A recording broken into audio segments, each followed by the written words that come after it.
আসসালামু আলাইকুম।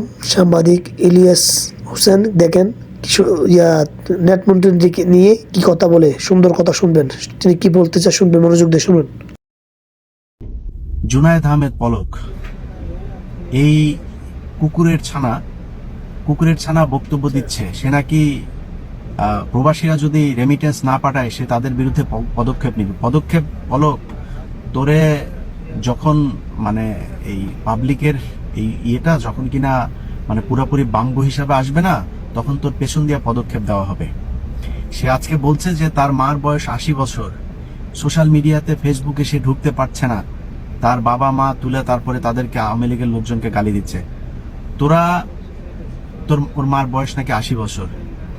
খালাম্মা সরি, কিছু করার নাই। আসলে আমার ভিডিও যারা দেখছেন তাদের কাছেও সরি, দরকার হলে আনসাবস্ক্রাইব করে আমার কাছ থেকে চলে যান, এত সুন্দর করে বলতে পারবো না।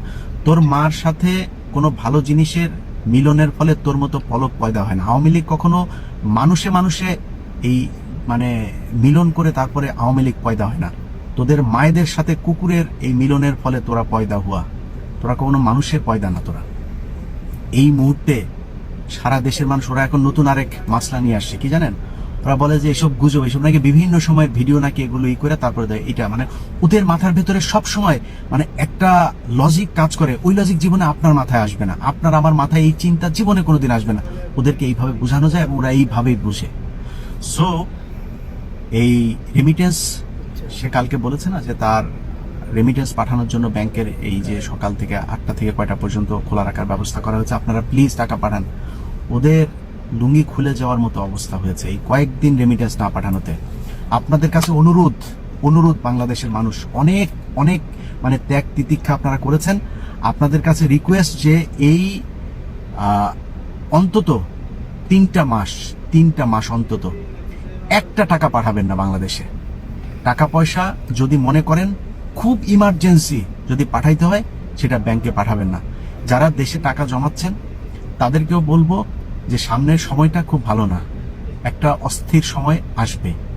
সো এই অস্থির সময়ের ভেতরে আপনার ব্যাংকে টাকা জমা রাখছেন, সেটাও যে কোন দিকে যাবে তার কোনো ঠিক নেই, মানে স্বার্থগত কারণটাও বললাম। কিন্তু যদি মানুষ হিসাবে, আপনি তো এগুলো দেখে তো আপনার প্রচন্ড ঘৃণা হচ্ছে, মানুষ হিসাবে আপনার দায়িত্ব, টাকা যাবে না যাবে ব্যাংকে পড়ে থাকুক আর যাই থাকুক, এই টাকাটা আপনাকে তুলে ফেলতে হবে। কারণ আপনি যেই টাকাটা ব্যাংকে জমা করে রেখেছেন, এই ব্যাংক থেকে এই যে সামনে 1 তারিখ আসতেছে না, এই টাকা থেকেই এই পুলিশদের, এই শুয়োর ছানাদেরকে বেতন দিবে, এই বিজিবি সেনাবাহিনীর এই শুয়োর ছানাদেরকে বেতন দেওয়া হবে। সো আপনাদের টাকাগুলো ব্যাংক থেকে তুলে নেবেন। যারা বিদেশ থেকে টাকা পাঠাচ্ছেন, আল্লাহর ওয়াস্তে বাইরে জমা করেন। মিডল ইস্টে যারা আছেন তারা গোল্ড টোল বিভিন্নভাবে টাকা পয়সা রাখতে পারেন, সেখানে টাকা রাখেন। পরিবারকে বলেন ধার দেনা করে যেভাবেই হোক 3টা মাস চলতে আপনার একটা টাকা যদি আপনি ব্যাংকিং চ্যানেলে বাংলাদেশে যদি পাঠান, এবং হুন্ডিতেও পাঠানো যাবে না, হুন্ডিতেও তারা কোনো না কোনোভাবে এটার সুবিধা সে আওয়ামী লীগের লোকজন নেয়। সো হুন্ডিতেও পাঠায়েন না। মানে আমার কথা হলো যে বাংলাদেশে এই মুহূর্তে কোনো টাকাই যাবে না বাইরে থেকে। সো সেই টাকাটা যদি না যায় তখন কি হবে? এর এই ধরে টান দিবে, মানে রিজার্ভ ধরে টান দিবে। সো ওকে চারিদিক থেকে চেপে ধরতে হবে।